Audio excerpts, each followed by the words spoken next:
All right, everybody. I am back. I am out here at the ranch again. I think it will be a short lecture. Beautiful weather, sunny, it's windy. Danny's with me. Come here, Danny. She would probably really like this. I found a skull when I was jogging the other day. Danny, you see this? She didn't even know. All right, get off. And if you probably see back there, there's a tree with a bunch of bones on it. I was doing my Amazonia lecture earlier. We were talking about like warfare and cannibalism, so I thought it'd be kind of spooky to sit in front of the bone tree. Those are just bones that the dogs have found around here, and we'd like to save them, especially because the dogs just chew them up and bad things happen when the dogs swallow the bones. So, anyways, we're going to continue talking about the Hochschild book. I already recorded today. This is Monday, my Amazonia lecture, and QuickTime froze up that time. Usually freezes up during my intro to cultural lecture, so hopefully it won't freeze up now. I had restarted my computer, closed all the apps. It's just a bug. But I put the slides in and it wasn't too bad. So, discussion board. I just read over all of your posts about the value of endurance and what values liberals might have other than endurance. Most of you, I think all of you said liberals too, really value endurance. Who doesn't value endurance? Who doesn't value with buckling down and trying to make do and surviving and working hard? I think it's a great thing. I think it's a universal value. Interestingly, conservatives often look at liberals as whiners, lazy, people living off the hard work of others, and that doesn't jibe with liberals' own understanding of themselves as people who have endurance too, and probably value hard work too. So the other values you mentioned, things that I definitely agree with as somebody who in many ways identifies as a liberal: inclusiveness, equality, uh, progress, change. Obviously, in the names, conservative versus progressive. Conservative, keep things the same, bring them back. Liberal, progressive, you want to change. What I was really looking for in there, though, was that key quote that I mentioned from Madonna Massey, and I've already talked about it like 2 or 3 times. But that conservative Christian value that Hochschild heard from the pulpit of people. The true virtue is enduring the suffering that life throws your way rather than changing the structure that produces suffering. So I thought I'd see a little bit more in there about, and I guess this is progress, liberals really wanting to change structure, to fight structure, not to make a virtue of suffering, but to create a society in which suffering is less possible, not less possible, where it's not so commonplace. And this makes me think about some broader differences in conservative versus liberal philosophy about the status of human nature. Many conservatives believe they have a more realistic viewpoint of people as selfish, self-maximizing, inherently evil uh, beings. There's the idea of original sin, of course, in Christian philosophy. All of us being sinners and only being saved by the grace of God, and of course, working as hard as we can not to sin as much. Versus liberals who maybe believe in the goodwill of people a little bit more, believe we can really all get together, and a lot of conservatives will look at that as kind of naive. Um, Anyways, just some ideas. So today we're going to talk about chapters 12 and 13 of the Hochschild book, The Cowboy and the Rebel. Once again, man, this stuff is just so, so, so timely because when you think about the cowboy and risk, you think about exactly what a lot of conservative folks are saying we should be doing right now, which is taking risks, getting out there, getting the economy back working again, and not being, afraid of things like COVID-19.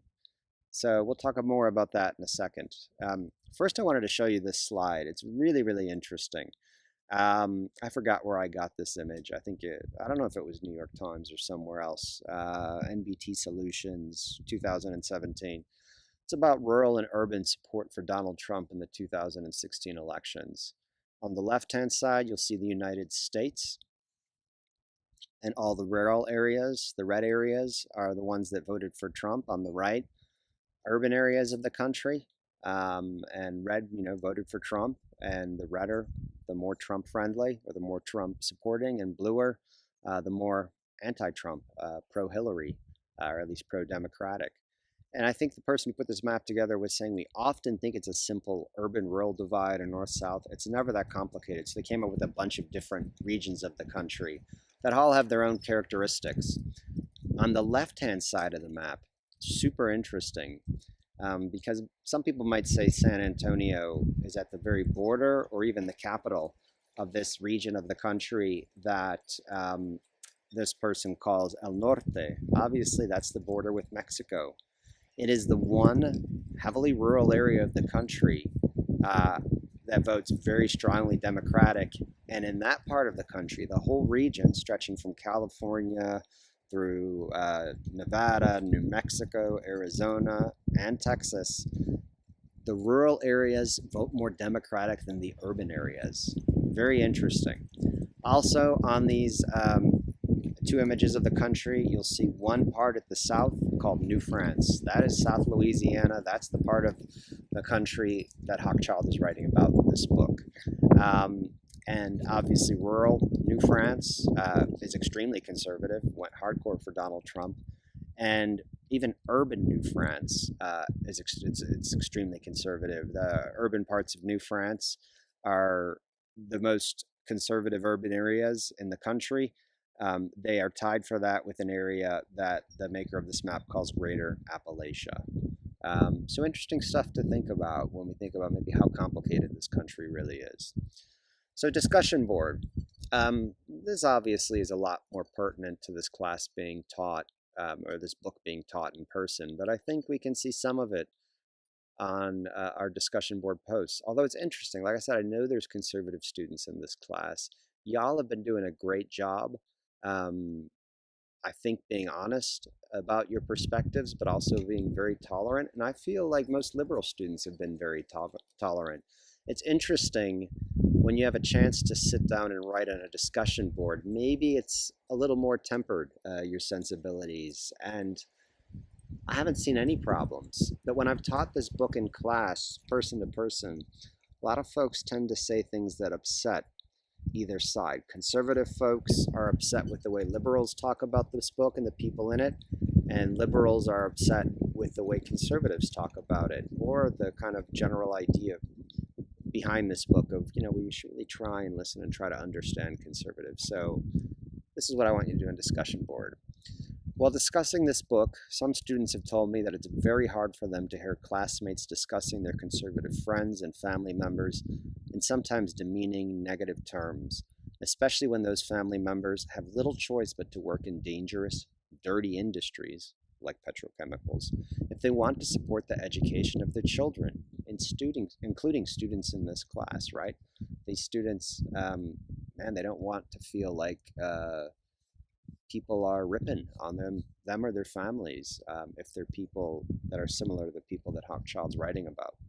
Simultaneously, some students have told me that it can be difficult and even painful for them to empathize with a group of people, Hochschild subjects, who support policies that create severe hardships for these students and or their family members, many of whom are immigrants or people of color. I would maybe throw LGBTQ community into that. It can be traumatic. I think it's something I said at the beginning, to even try to put yourself in the shoes of these people, like folks who feel like they've been traumatized through the policies or the words or the actions of very conservative folks, don't feel like they should have to really try to humanize these people. I totally get that. I understand. And which is, I think I put a proclaimer or a disclaimer at the beginning, like, don't push yourself too far. If it's too hard or painful, don't worry about it. Yet, as I also said, if you feel like you can handle it, it's good to know where these people are coming from, because we all live in the same country. You'd like to change these people's minds probably. And maybe you'd like to get them to think a little bit more critically about where they're coming from, so some of the policies they favor aren't so hurtful to you or your family, right? For both the conservatives and the liberals, know your enemy. Don't just know your stereotypes of your enemy, but actually know how they feel. That'll help you in your mission to make your lives better, your family lives better, this country better. So on the discussion board, I want you to share your thoughts on three questions. Number one, can you empathize with the students in the first group I described, i.e. those students who either conservative themselves or more commonly have conservative family members and feel like it's hard to hear other students demean them? Can you empathize with that feeling? Question two, can you empathize with the students in the second group I described, i.e. those students who maybe are liberal or members of certain communities, people of color, LGBTQ people, people whom folks, conservative white Christians in South Louisiana are extremely critical of? Can you empathize with the idea that, man, it's hard to try to humanize these people? Maybe they shouldn't have to do it. It can be painful. Can you empathize with that or not? I'm curious about your perspectives and be honest. And then the third one, and I think I've gotten better at this because I've asked this question before. It's always interesting to talk about it in class. What, if anything, could I do, to make our comments regarding this book less difficult for students who react to them in either of the above two ways, i.e. the conservative folks who don't like to be demeaned, or the liberal folks who don't feel like they should have to, justify these conservative attacks on them or their family? Is there a way to kind of talk about this and, read this book and learn from it with lessening some of that animosity or that trauma or whatever? And it's kind of a weird discussion prompt because I feel like y'all have been doing such a great job. I feel like these discussions have been really uh, productive and useful and tolerant, I think, for folks on all sides of the political spectrum, which is why I like to teach this book, especially because it's so timely, right? It's really about us right now as a country. Um, and it's useful, in teaching in a college classroom because I know I can see the majority of students are very kind of liberal, lefty, progressive. In this class, it's just true of college students everywhere. I think it's useful for y'all to see something slightly different, even though many of you feel like you already know these people or they're your family members or whatever. So what could we do to make this discussion easier on everybody and most productive? So just share some thoughts there. It's kind of strange because I don't notice a problem this semester, but I've had serious problems with this book in the past, to the extent that people told me I shouldn't be teaching anymore because it's just too hard to have nice conversations about, useful conversations about. So we'll see what you say.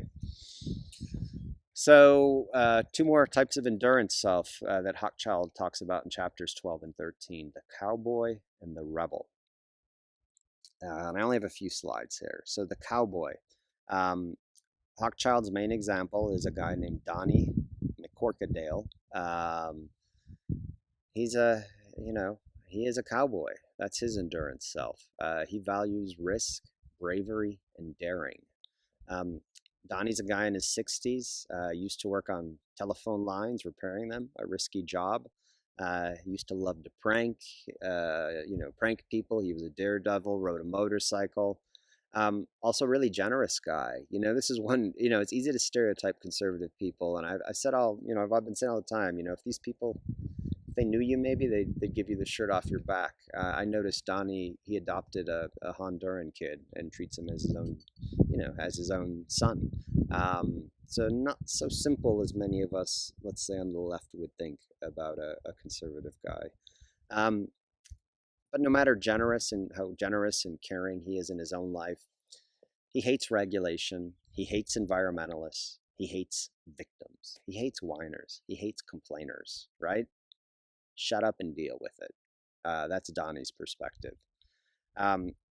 In this chapter, there's a lot about that 1994 chemical spill. I think the largest, or one of the largest, really toxic chemical spills in U.S. history that really decimated this part of the country. And I mentioned earlier that the chemicals that were released in this spill have kind of migrated underground to this bridge, the pilings that support I-10 as it crosses the river right there by Lake Charles. And a lot of people who know about that spill don't even drive on that bridge anymore because they know it's going to collapse because those chemicals have really weakened the soil, the earth, and it's just not in good shape. One day it might collapse, and hundreds, thousands of people might die if that happens. Donnie, drive on that bridge, man. It's a risk, but everything's a risk. Without a risk, business wouldn't happen, life wouldn't happen, nothing would get done. Um, so Donnie thinks environmental regulations, they make people too cautious. They hurt the economy, you know? We can't have everything be safe for everybody. That's his perspective. Also interesting, also very pertinent to our moment right now. Donnie doesn't really believe in experts. He doesn't trust the trained folks, the highly educated folks, to decide what's best or what's safe for everybody else. He believes that regular people, not the experts, not the government, should decide what's too risky. Thinking about it now, the government shouldn't tell us we all have to stay in our houses. We should leave it up to people, regular people. They can read what's on the internet. They can watch the news. They can decide whether they want to go out and risk their own health or the health of the people they come in contact with. Government shouldn't be forcing us to do these things. That is Donnie's perspective. I'm curious what you think about that. I imagine most of you disagree, but I could be wrong. As life gets harder and harder, as especially poor people have challenges getting medical care or putting food on the table, their savings run out. You'll see a lot of people, I think, on both sides of the political spectrum. I just read an article this morning from a very, very lefty Marxist journal saying we got to take these protests about stay-at-home orders seriously because this is about working people, people without a lot of resources. People with privilege, yeah, they can stay at home forever. But people without those resources, there's a lot of serious and logical sentiment behind some of these protests we see coming up. So anyways, just a thought. Donnie's form of honor, a quote from page 190. To Donnie, the cowboy expressed high moral virtue, equating creativity with daring, the stuff of great explorers, inventors, generals, winners. Donnie honored the capacity to take risk and face fear. Sorry about this wind. He could take hard knocks like a man. He could endure. Janice Areno had accommodated environmental pollution through loyalty to job-providing industries and the party she identified with them. Jackie Tabor had accommodated it because it was the, quote, sacrifice we make for capitalism. Donnie accommodated out of respect for bravery. Each expressed a deep story self. So yeah, this conservative idea that we got to be brave, we got to take risks. Nothing good ever happens if we just play it safe.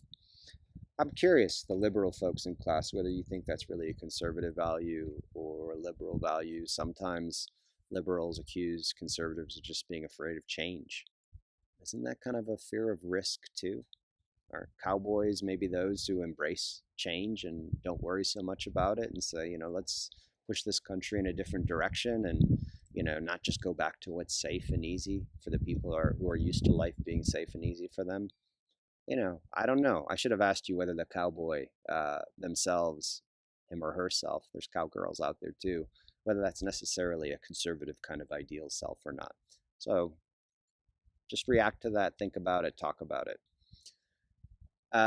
Chapter 13. It's about the rebel, a potentially new kind of endurance self emerging in South Louisiana. It's about Mike Schaff. We've heard about him before. He's a recurring character in this book. He is a team loyalist with a new cause, a commitment to environmental activism, right? Mike's been involved in all sorts of dirty industries. He's deeply conservative. He's a manly man. He believes in traditional marriage. He's a hardcore Christian. Again, he's a hardcore environmentalist too. So Mike Schaff, as potentially this new kind of ideal self, a rebel, wants to show that you can be a cowboy not by enduring pollution and its health problems, but by fighting them. Even though many people in his social circle, conservative people, consider the environment to be this kind of soft feminine issue, right? They associate the environment with being a sissy, with being hippie or something like that. Mike doesn't like that. He wants the environment to be a hardcore, manly, conservative issue too. Can he pull that off? Can he bring environmental protection into the orbit of the Tea Party and very conservative, politically minded people in this country? Hochschild is interested. He's trying to do it. We'll see if he succeeds. So Mike Schaff doesn't want others to suffer what his family and neighbors suffered through at Bayou Corn, right? This is where you had this big sinkhole and all these toxic chemicals came up and everybody had to leave their house. He thinks that's not a kind of risk that people should have to deal with. It's not a kind of suffering that people should have to deal with. So he became an activist. He wrote letters. He spoke at the Louisiana legislature. He argued that companies should compensate victims. He gave dozens of interviews about this environmental catastrophe on TV and the radio. He didn't just endure it. He wanted to stop it. He wanted to fight it, right? So, but despite his activism, Mike believes, just like most of the people here, of that metaphor in being a line waiter and hating the line cutters. He remains a hardcore Republican and a hardcore Tea Party activist. Distrusts the government. But even though he distrusts the government, he's the one who also called in the federal authorities to help deal with that Bayou Corn sinkhole crisis. And he also says that he does favor some tighter regulations on the petrochemical industry. But at the end of the day, he thinks the free market, rather than government, can get most of the job done. If we kind of structure the market in the right way, internalize the costs, create a really good insurance industry, the market can deal with these environmental problems rather than the government. I've talked a little bit before about the problems with that. We've seen the problems at Bayou Corn, right? Private companies, they were all insured. Nobody wanted to pay for it. They all sued each other. Who's going to solve it if the corporations aren't going to solve it? A lot of people would say the federal government. Mike still believes companies, private companies, can do a better job. I think I told you this before. It's often said that the easiest way to distinguish a conservative from a liberal, conservatives fear the government most, liberals fear, gigantic private corporations most. Which side are you on? Who do you fear more? A government official? What did Ronald Reagan say? The whatever scariest words in the English language, or somebody coming to your house and say, I'm here from the government, I'm here to help you? Or are you more afraid, let's say, if you're a co-fund person, about a Chevron and Texaco CEO showing up at your house and telling you, oh, we're here to help you? Who do you trust more? Who do you want more fighting on your behalf? Maybe that's not a good way to distinguish conservatives from liberals, but it's a rule of thumb for some people. So the predicament of Mike Schaff, another quote, page 198. Hochschild's got so many great quotes in this book. So Mike agreed with them, liberal environmentalists, that Louisiana, quote, gave out drilling permits like candy. He agreed with them on fracking, on getting industry to repair the coast their actions had destroyed. He agreed on alternative energy. He didn't agree with liberals on funding Head Start, Pell College grants, Obamacare, or Social Security. And that was fine. But in the back of his mind, Mike wanted to add the environment to the agenda of the Tea Party. How tough a sell would that be? He wanted to find out. I've gotten a sense from a lot of y'all in class who identify as Christian, who were brought up Christian, that the environment very much can be a Christian issue, right? It's God's creation. It's our job to be its stewards, right? To destroy it is an offense against God and God's creation from many of your perspectives. I've talked about conservationist currents within Catholicism, within evangelical Christianity. That's real. That's there. Yet I've also talked about people who believe, a huge proportion of the U.S. population, that the rapture is going to occur, in the next 50 years, and the Earth's going to be destroyed, and it's going to be created anew. So why care about global warming? Why care about any of these problems?